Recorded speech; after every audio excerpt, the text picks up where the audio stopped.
আসসালামু আলাইকুম।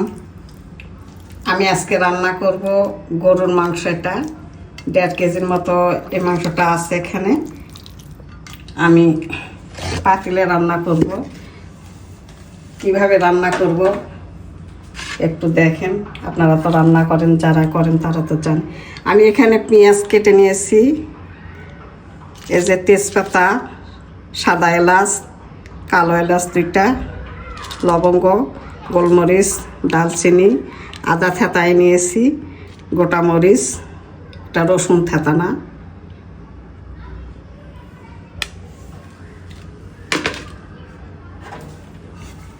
এখন আমি এই মাংসগুলো পাতিলে দেব, পাতিলে রান্না করব আমি। অনেকে অনেকভাবে রান্না করে, আমি এগুলো সব গোটা গোটা দিয়ে রান্না করব। যারা এই রান্না জানে তারা তো জানেই, যারা জানে না তাদের জন্য বলতেছি, এইভাবে রান্না করে খাবেন আপনারা।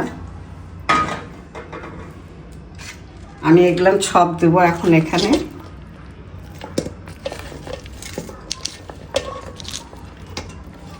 পেঁয়াজ দিলাম, রসুন, এই যে দালচিনি দিলাম, শুকনো মরিচ দিলাম, আদা দিলাম, তেজপাতা, সাদা ফল, কালো ফল, লবঙ্গ, গোলমরিচ সবগুলো দিয়ে দিলাম।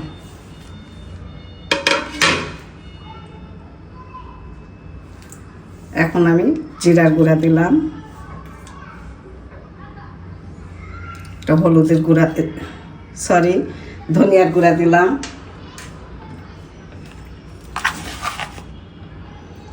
লবণ দিলাম, লবণটা স্বাদ মতো যতখানি লাগবে ততখানি দিব। হলুদ দিলাম, আর একটু মরিচের গুঁড়া দিলাম। সরষের তেল আমি দিব, আমি এরকমভাবে দিব, তাহলে আমার একটু আইডিয়া হবে। আর বোতল ধরে দিয়ে এলে আমার আইডিয়াটা হবে না কতখানি দিব। এই জন্য আমি চামচ করে দিচ্ছি। এটা হাত দিয়ে মাখানো লাগতো, আমি হাত দেব না। আমি এখন পানি দিয়ে দেবো, পানি দিয়ে চামচ দিয়ে একটু নেড়ে নেড়ে দেব। এই চামচ দিয়ে মেখে মেখে দেবো। চামচ পানি না দিলে নড়ানো হয়তো যেত না, এই জন্যে একটু পানি দিয়েছি। এখন নড়বে ভালো, হয়তো নড়ানো যাবে।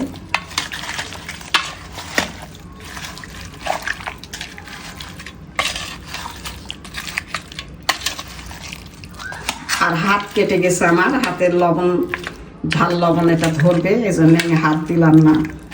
আপনারা হাত দিয়ে মেখে দিবেন।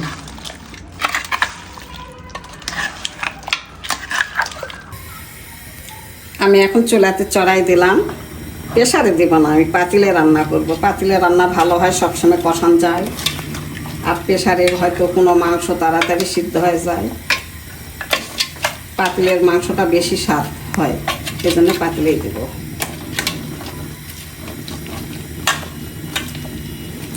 একটু পানি দিব,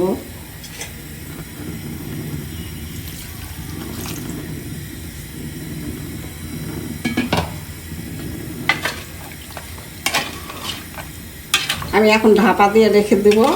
কিছুক্ষণ হওয়ার পর আবার কষিয়ে দেব। এরকমভাবে একটু করে কষে কষিয়ে নিব। তো মনে হয় মাংস সিদ্ধ হয় না, আরও একটু সিদ্ধ হবে। আমি পানি দিব, আবার পানি দিব।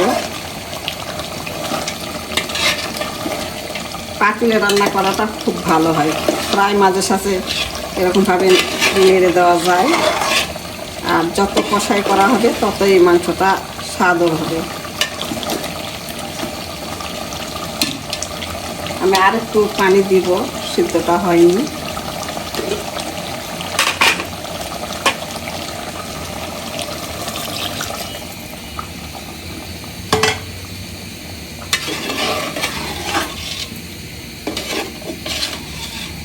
এরকম গোটা মশলার যে সেন্ট পুরো বাড়ি সেন্টে ভরে যাবে, গেছেও তাই, অনেক সেন্ট হচ্ছে। আমি এখন ঢাকা দিয়ে দিলাম। আমি এখন কষে কষে নিব। পানিটা মরে গেছে, সিদ্ধ হয়ে গেছে, পানি মরে গেছে, মানে পানিটা শুকিয়ে গেছে,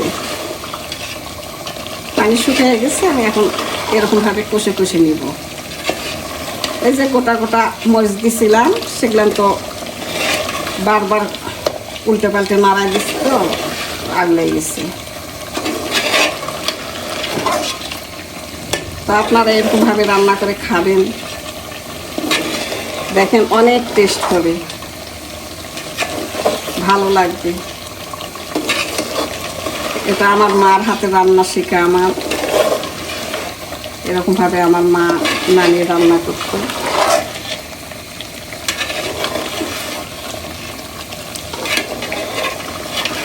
এরকমভাবে কষে কষেই আমি পানিটা যখন শুকায় যাবে তখন একটু ঝোল দেব। এই যে মাংসটা আমার হয়ে গেছে। আমি 2 বার এই মাংসটা কষাই নিছি।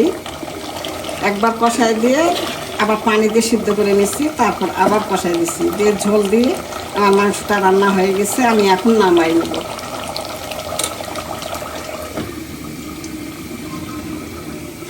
আমি মাংসে ধনে আর জিরা ভাজা গুঁড়াটা আমি এটা মাংস দিয়ে দিব।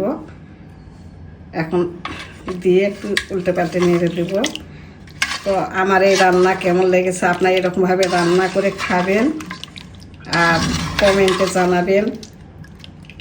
আমার রান্না যদি ভালো লাগে তা আপনারা বেশি বেশি শেয়ার করবেন আর সাবস্ক্রাইব করে আমার চ্যানেলের পাশে থাকবেন, এটাই আপনাদের কাছে অনুরোধ।